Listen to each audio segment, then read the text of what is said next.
Hi dears, എല്ലാവർക്കും സുഖമാണല്ലോ. ഇന്നത്തെ നമ്മുടെ റെസിപ്പി സോയാബീൻ വെച്ചുള്ള ഒരു നല്ലൊരു റൈസിൻ്റേതാണ്. വീഡിയോ കണ്ട് ഇഷ്ടപ്പെടുകയാണെങ്കിൽ ഒന്ന് ലൈക്ക് ചെയ്യണേ. പിന്നെ ആദ്യമായിട്ട് കാണുന്ന കൂട്ടുകാരൊന്ന് സബ്സ്ക്രൈബ് ചെയ്താൽ ബെല്ലൈക്കൺ അമർത്തി ഓൾ എന്ന ഓപ്ഷൻ കൂടി ഒന്ന് കൊടുക്കണേ. അപ്പോൾ ലഞ്ച് ബോക്സിലൊക്കെ വെച്ച് കൊടുക്കാൻ പറ്റിയ നല്ല സൂപ്പർ റൈസാണ്. അതിനായിട്ട് ഞാനിവിടെ ഈ ഗ്ലാസ്സിൽ 1.5 ഗ്ലാസ് കൈമ റൈസാണ്, അതായത് ബിരിയാണി വയ്ക്കുന്ന അല്പം വണ്ണം കുറഞ്ഞ റൈസാണ് എടുത്തിരിക്കുന്നത്. അതിലേക്ക് നികരെ വെള്ളമൊഴിച്ച് നമ്മൾക്കൊരു 10-15 മിനിറ്റ് ഒന്ന് അവിടെ ഇരിക്കട്ടെ. ഇത് വറ്റിച്ചെടുക്കാനുള്ള റൈസാണ്. ഇനി അതിലേക്ക് വേണ്ടത് ഒരു 50 ഗ്രാം സോയ അതാ പുഴുങ്ങി കട്ട് ചെയ്ത് വെച്ചിട്ടുണ്ട്. പിന്നെ 2 തക്കാളി, ഒരു ചെറുനാരങ്ങ, നല്ല പഴുത്ത തക്കാളി എടുക്കുക, ഒരു 4 ബീൻസ് കട്ട് ചെയ്തതും, ഒരു കഷ്ണം ക്യാരറ്റ് ഇതേപോലെ നീളത്തിൽ ഭംഗിയായിട്ട് കട്ട് ചെയ്ത്, പിന്നെ ഒരു സവോള, ഇതിൻ്റെ 1/4 ഭാഗം നമുക്ക് മതിയാവും. പിന്നെ ഉള്ളത് പച്ചമുളക്, ഇഞ്ചി, വെള്ളുള്ളി ചതച്ചതാണ്, ഒരു 3 പച്ചമുളക്, ഒരു 6 വെള്ളുള്ളി, ഒരു കഷ്ണം ഇഞ്ചിയും. അപ്പോൾ നമ്മൾ അരി ബോയിൽ ചെയ്യാൻ വേണ്ടിയിട്ട് ഈ പാത്രത്തിലേക്ക് 2.25 ഗ്ലാസ് വെള്ളമാണ് എടുത്തിരിക്കുന്നത്. നമ്മൾ 1.5 കപ്പ് അരിക്കാണ് അത് എടുത്തിരിക്കുന്നത്. അപ്പോൾ വെള്ളം തിളച്ച് വരുന്ന സമയത്ത് വെളിച്ചെണ്ണയാണ് ചേർത്ത്, 1 ടേബിൾ സ്പൂണ്, 2 പട്ട, 2 ഏലക്കായ, ആവശ്യത്തിന് ഉപ്പും ചേർത്ത് നന്നായി തിളച്ച് വരുന്ന സമയത്ത് കഴുകി വെച്ച അരി നമ്മൾ അതിലേക്ക് ഇട്ട് കൊടുക്കാം. അപ്പോൾ ഞാൻ പറഞ്ഞല്ലോ, ഇത് വറ്റിച്ചെടുക്കുകയാണ്, അപ്പോഴാണ് ഇതിൻ്റെ ടേസ്റ്റ് ഉണ്ടാവുക. സാധാരണ നമ്മൾ റൈസ് ഉണ്ടാക്കുന്ന സമയത്ത് വെള്ളം ഊറ്റിക്കളയാണ്. അത് നല്ല കനമുള്ള നീളത്തിലുള്ള അരിയാണ്. ഇത് നല്ല നൈസായിട്ടുള്ള കൈമ അരിയാണ്. നല്ല രുചിയാണ് ഇത് കഴിക്കാൻ. കുട്ടികൾക്കൊക്കെ ലഞ്ച് ബോക്സിൽ കൊടുക്കാൻ പറ്റിയ നല്ല സൂപ്പർ റൈസായിരിക്കും. ഇനി അതിലേക്ക് തിളച്ച് വരുമ്പോൾ ഒരു മുറി ചെറുനാരങ്ങ നീര് പിഴിഞ്ഞ് കൊടുക്കുക. അപ്പോൾ ഒന്നിനൊന്നും ഒട്ടാതെ കിട്ടിക്കോളും. അപ്പോൾ നമ്മൾ വെള്ളമാണ് ഇതിലേക്ക് കറക്റ്റായിട്ട് ശ്രദ്ധിക്കേണ്ടത്.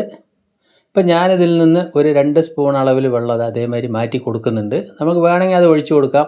എപ്പോഴും നമ്മൾ റൈസ് വറ്റിച്ചെടുക്കുമ്പോൾ ഇങ്ങനെ ചെയ്യണം, കുറച്ച് വെള്ളം ഒന്ന് മുക്കി മാറ്റി വയ്ക്കുക. അപ്പോൾ നമ്മളെ റൈസൊക്കെ അത് കറക്റ്റായിട്ട് വന്നിട്ടുണ്ട്. അപ്പോൾ ആ വെള്ളം കൂടി ഞാൻ അതിലേക്ക് ഒഴിച്ചു കൊടുത്തു.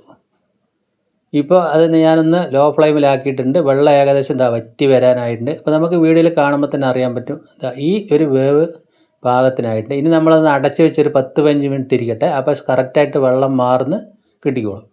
ഇനിയിപ്പോൾ ഒരു ഫ്രൈ പാൻ അടുപ്പിലേക്ക് വെച്ചു, 1/2 ടേബിൾ സ്പൂണ് വെളിച്ചെണ്ണ ഒഴിച്ചു കൊടുത്തു. ആ കട്ട് ചെയ്ത് വെച്ച സോയ അതിലേക്ക് ചേർത്ത് കൊടുക്കുക. എന്നിട്ട് ഇതൊന്ന് ചെറുതായിട്ടൊന്ന് ഫ്രൈ ചെയ്തെടുക്കണം. അതായത് ചെറുതായിട്ട് ഇതേപോലെ ഒന്ന് ഫ്രൈ ചെയ്തെടുക്കുമ്പോഴാണ് ആ സോയയുടെ മണമൊക്കെ മാറി നല്ല ടേസ്റ്റ് ആയിട്ടുണ്ടാവുള്ളൂ. അതിലേക്ക് ഒരു നുള്ളു ഉപ്പ് ഇതേപോലെ വിതറി കൊടുത്തു. ഒരു 2 മിനിറ്റോളം അതൊന്ന് മിക്സ് ചെയ്താൽ മതി. ഒരു അല്പം മുളക് പൊടിയും കൂടി ചേർത്ത് കൊടുത്തു.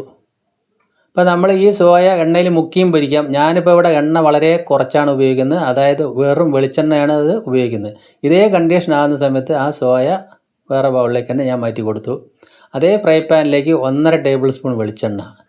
എണ്ണ ചൂടായി വരുന്ന സമയത്ത് ആ സവോള കട്ട് ചെയ്ത് ഇതേപോലെ നൈസായിട്ട്, അതായത് 1/4 ഭാഗം സവോള എടുത്തത്, പിന്നെ ചതച്ച് വെച്ച വെള്ളുള്ളി, പച്ചമുളക്, ഇഞ്ചി അതും ചേർത്ത് നല്ലപോലെ വഴറ്റി കൊടുക്കുക. ഏകദേശം 1 മിനിറ്റ് വഴറ്റിയതിന് ശേഷം ഞാൻ അതിലേക്ക് മസാലയ്ക്ക് ആവശ്യത്തിനുള്ള ഉപ്പും കൂടി ഇപ്പോൾ ചേർത്ത് കൊടുത്തു. അപ്പോൾ നമ്മൾ റൈസ് ബോയിൽ ചെയ്യുമ്പോൾ ഉപ്പ് ചേർത്തിട്ടുണ്ട്. അപ്പോൾ ഏകദേശം കണക്കാവും. സവോളയും മസാലയും ഇതേപോലെ ഒന്ന് വന്നതിന് ശേഷം അതിലേക്ക് തക്കാളി ചേർത്ത് കൊടുക്കാം. തക്കാളി നമ്മൾ കനം കുറച്ച് കട്ട് ചെയ്താണ് ചേർത്തിരിക്കുന്നത്. അപ്പോൾ 2 പഴുത്ത തക്കാളി തന്നെ ചേർത്ത് കൊടുക്കണം. നമ്മളിതൊരു 3 പേർക്കുള്ള ക്വാണ്ടിറ്റിയാണ്. തക്കാളിയൊക്കെ ഒന്ന് മെൽറ്റായി സെറ്റായി വന്നിട്ടുണ്ട്. ഈ സമയത്ത് അതിലേക്ക് ഞാനൊരു 1/4 സ്പൂൺ പഞ്ചസാര ചേർത്ത് കൊടുക്കുന്നുണ്ട്. പഞ്ചസാര കൂടി ചേർക്കുമ്പോൾ തക്കാളിയുടെ പുളിയും പഞ്ചസാരയുടെ മധുരം കൂടി ആകുമ്പോൾ നമുക്കൊരു സോസൊക്കെ ഒഴിച്ചൊരു ഫീൽ ഉണ്ടാവും ഈ റൈസ് കഴിക്കാൻ. ഇനി ലോ ഫ്ലെയിമിലാക്കിയിട്ട് അതിലേക്ക് ഒരു 1/4 സ്പൂൺ മുളക് പൊടിയും, ഒരു 1/4 സ്പൂൺ മഞ്ഞൾപ്പൊടിയും, 1/4 സ്പൂണ് ഗരം മസാലപ്പൊടി അതുകൂടി ചേർത്തു. 1/4 സ്പൂണിലധികം കുരുമുളക് പൊടി. ഇനി മീറ്റ് മസാല ഒരു 1/2 സ്പൂൺ അതും കൂടി ചേർത്തു. എന്നിട്ട് നന്നായിട്ട് മിക്സ് ചെയ്യുക. അപ്പോൾ മീറ്റ് മസാല കൂടി ചേർക്കുമ്പോൾ നല്ലപോലെ ഒരു മസാല നല്ല ടേസ്റ്റ് ആയിരിക്കും.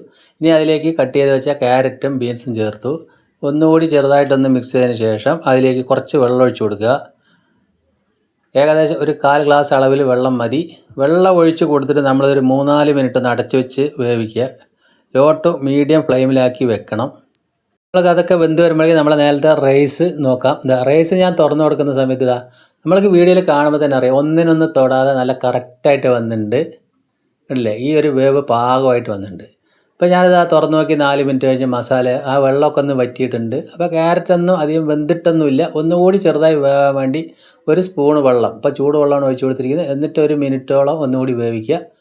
അപ്പോൾ ഏകദേശം നന്നായി വെന്തിട്ടുണ്ട്. ഇനി നേരത്തെ ഫ്രൈ ചെയ്ത് വെച്ച സോയ അതും കൂടി ചേർത്ത് നല്ലതുപോലെ മിക്സ് ചെയ്യുന്നു. അതിലേക്ക് കുറച്ച് മല്ലിയില കൂടി കട്ട് ചെയ്ത് ചേർക്കുന്നു. അപ്പോൾ നല്ല സൂപ്പർ ടേസ്റ്റ് ആയിരിക്കും.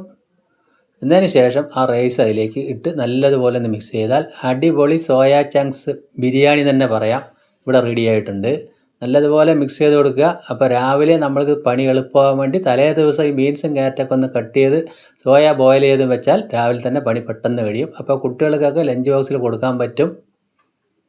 അപ്പോൾ ഇറച്ചിൻ്റെ ഒന്നും ഒരാവശ്യമില്ല. അപ്പോൾ നമ്മൾ വെളിച്ചെണ്ണ തന്നെ ചേർത്ത് എന്തായാലും നിങ്ങളത് ഒരു തവണയെങ്കിലും ചെയ്ത് നോക്കണം. അതിന് അത്രയ്ക്ക് ടേസ്റ്റാണ്. അവസാനം ഞാൻ നല്ലപോലെ മിക്സ് ചെയ്തതിന് ശേഷം ഒരു 1.5 സ്പൂണ് നെയ്യ് അതിൻ്റെ മേലെ ഒഴിച്ച് ഒന്നുകൂടി മിക്സ് ചെയ്തു. അപ്പോൾ നമ്മളെ സൂപ്പർ സോയാ ചങ്ക്സ് റൈസ് ഇവിടെ റെഡിയായി. അപ്പോൾ എൻ്റെ വീഡിയോ നിങ്ങൾക്ക് ഇഷ്ടപ്പെട്ടെങ്കിൽ ഒന്ന് ലൈക്ക് ചെയ്യണേ. പിന്നെ ഫ്രണ്ട്സിനും ഫാമിലിക്കൊക്കെ ഷെയർ ചെയ്ത് സപ്പോർട്ട് ചെയ്യുക. അപ്പോൾ ഞാൻ റൈസൊക്കെ കണ്ടില്ലേ, നല്ല സൂപ്പറായിട്ടുണ്ട്. ഇനി ഞാൻ ഫ്ലെയിം ഓഫാക്കി അടച്ച് വെച്ചു. ഒരു 3-4 മിനിറ്റ് കഴിഞ്ഞ ശേഷം നമ്മളതൊന്ന് തുറന്ന് ഒന്നുകൂടി മിക്സ് ചെയ്യാം. അപ്പോൾ നമ്മൾ സൂപ്പർ റൈസ് ഇവിടെ റെഡിയായി വന്നു. ഇനി ഒരു ഭംഗിക്ക് വേണ്ടി ഒരു അല്പം കൂടി വലിയ ഇല അതിൻ്റെ മേലെ ഒന്ന് ചേർത്ത് കൊടുത്തു. എന്നിട്ട് ഞാനത് സെർവ് ചെയ്തു. അപ്പോൾ ആദ്യമായിട്ട് കാണുന്ന കൂട്ടുകാർ ഒന്ന് സബ്സ്ക്രൈബ് ചെയ്ത് ഒന്ന് സപ്പോർട്ട് ചെയ്യണേ. അപ്പോൾ അടിപൊളി സോയാ ചങ്ക്സിൻ്റെ റൈസ് ഇവിടെ റെഡിയായി. നിങ്ങൾക്ക് എല്ലാവർക്കും എൻ്റെ വീഡിയോ ഇഷ്ടപ്പെട്ടെന്ന് വിശ്വസിക്കുന്നു. ഇനി അതിലേക്ക് നമ്മൾക്കൊരു സാലഡ്, കുറച്ച് സവാള, കുറച്ച് പച്ചമുളക്, കുറച്ച് ക്യാരറ്റ്, ഒരു കഷ്ണം കുക്കമ്പർ, അതിലേക്ക് ഒരു മുറി നാരങ്ങ നീരും പിഴിഞ്ഞ് ഒരല്പം ഉപ്പും ചേർത്താൽ നല്ല സൂപ്പർ സാലഡ് അതുമായി. നമ്മൾ വിനിഗർ ചേർക്കുന്നതിനേക്കാൾ നല്ല നാരങ്ങ നീര് ചേർത്ത് സാലഡ് ഉണ്ടാക്കുന്നതാണ്. അപ്പോൾ അതിൻ്റെ സൈഡിലേക്ക് ഇട്ട് കൊടുക്കുക. പിന്നെ ഒരു നാരങ്ങയുടെ അച്ചാറും. അപ്പോൾ സൂപ്പറായില്ലേ. വീണ്ടും നല്ലൊരു വീഡിയോ ആയിട്ട് കാണാം. Thank you.